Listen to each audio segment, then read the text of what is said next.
In this video, we will be showing you how to assemble the Pure Boxing Kids Pro Freestanding Punching Bag. In the box, you will find the boxing gloves,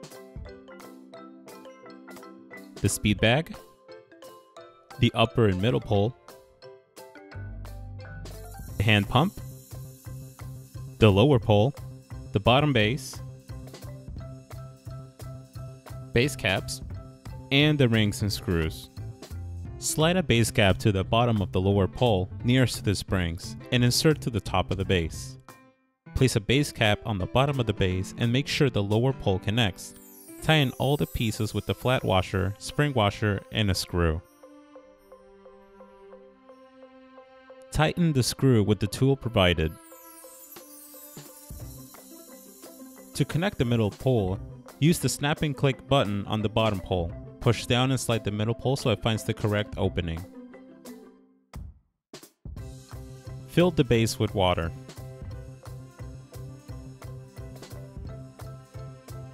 Once the base has been filled out, close with the top cap.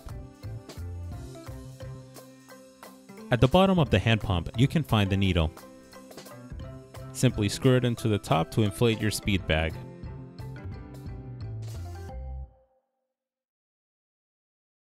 Continue to inflate until the speed bag has been completely filled out, and be careful to not over-inflate. Once inflated, you can screw the speed bag into the upper pole. You can adjust the height of this product by loosening the knob at the top of the middle pole and adjusting the upper pole to one of the 4 heights available. Thank you for watching this how-to video. For more information and help on this product, click on the link below.